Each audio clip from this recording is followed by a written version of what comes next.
Well, folks, I don't normally do this, but be sure to stick around to the end of this video because I've got a surprise coming for you that I think you'll find pretty damn hilarious. So be sure to stick around for that. But first, I have got to talk about Dave Bautista's epic takedown, his epic roast of Donald Trump. If you've not saw the complete clip that he did on Jimmy Kimmel, go out of your way to find it. It was absolutely pure gold. And one of the funniest roast and takedowns that I've ever seen. And everyone that watches my channel knows that I'm a huge fan of pro wrestling. I have been my whole life. And I'm always making analogies and comparing pro wrestling to politics, especially the way Donald Trump goes about carrying himself.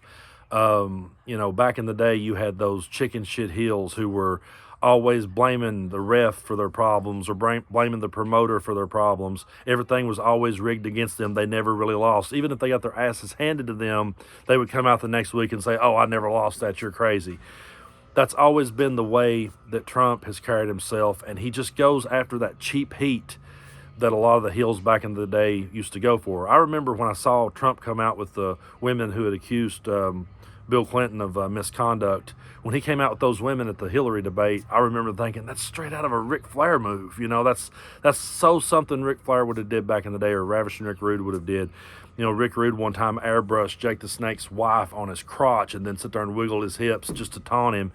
And that's always been Trump. He's always been taunting people. He's always been going for the cheap heat. And he's always been claiming that the whole thing was rigged against him. But I'm going to play some outtakes here from when Dave Bautista was roasting Donald Trump. And folks, he absolutely nails it. Take a look.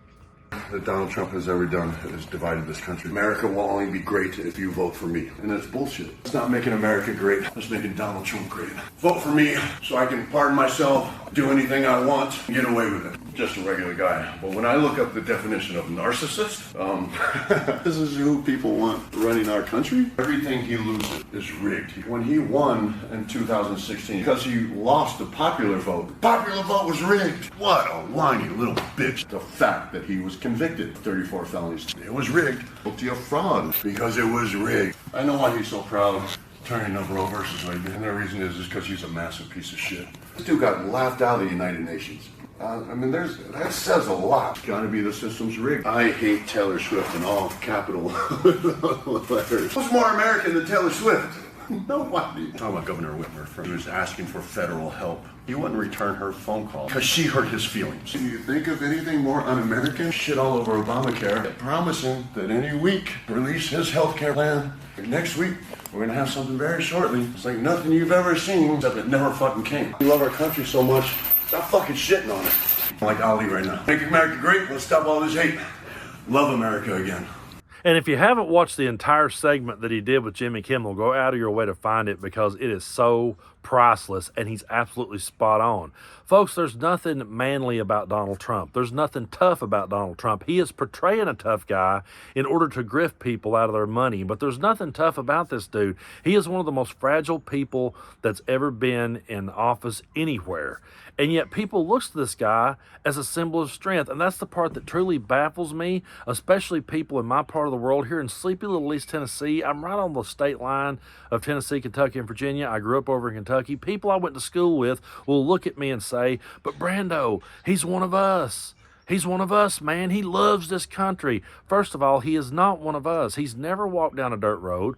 He's never had sweat on his brow. He's never had calluses on his hands. He's never went underground and dug coal. He's never cut timber. He's never worked a day job. He's never worked down at the factory. He's never sat at his kitchen table at night trying to figure out which bills to pay. You know, he's never had those moments. He's never helped out a neighbor in need. He's never done any of the things that people in my part of the world do on a day-to-day basis. People around here work hard, and they look up to this guy who is clearly grifting them and doing anything he can to dodge accountability. And like Dave Bautista said, he wants to be in so he can pardon himself, so he can dodge accountability. And if that were to happen, that doesn't mean that he was right about anything. That doesn't mean that he was tough. It doesn't mean that he got the better of anybody. It means that he was a grifter and a con man and a criminal. And this idea that he loves this country, you can't love this country and sick a mob on the Capitol to protest an election and try to overthrow and overturn an election that you lost and you know you lost. You can't love this country and have people outside chanting, hang Mike Pence. You can't. So this idea that he loves his country and he's one of us, wipe that stuff out of your mind, because he's not. He is a weak, fragile dude who deserves to be roasted and mocked. And I know that he will catch wind of that Dave Bautista skit, and he'll probably roast Dave Bautista, and I'm sure Dave Bautista won't care. But I'm so glad to see people finally just mocking and making fun of him and giving it back to him. That's what people have wanted to see for so long. That's what we've all wanted to see is, hey, give it back to this dude. He's not manly. He's not a leader. He's not strong. He is a sore loser. He's a whiny bitch. He's a crybaby. Please, somebody call him out. Thank you, Dave Bautista, for doing so. Thanks for finally coming out and giving this guy the proper roast that he deserves. Now, I said stick around at the end because I had a surprise coming your way, and I do. Like I said, I've been a fan of wrestling my entire life. And I remember when Dave Bautista came along and became part of the group Evolution. Well, I was a Ric Flair fan growing up, loved Ric Flair and the Four Horsemen. And I just thought that Evolution was my favorite faction of the modern era. I'm not an NWO guy, really. Never really even cared for DX as much. But I loved Evolution. I loved Triple H, Ric Flair, Randy Orton, and the Animal Bautista. And it was just such a great group. I loved his matches that he had with Triple H. Those were classics. I loved the match that he had against The Undertaker at WrestleMania. That was another classic. I also was a big fan of his teaming and his feud with Rey Mysterio. I just really liked the chemistry them two had. And to prove that I'm not sitting here blowing smoke up your ass about being a fan of Dave Bautista, because people have pointed out to me, hey, Dave Bautista liked one of your videos, or Dave Bautista liked your post on Instagram, and I saw that, and I think it's cool. And just to show you guys that I'm not just marking out because he's done this roast of Trump, or that he's liked one of my Instagram posts.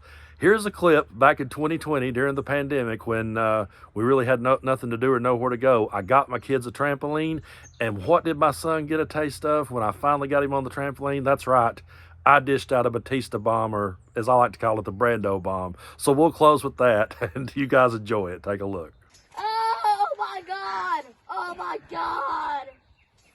Oh!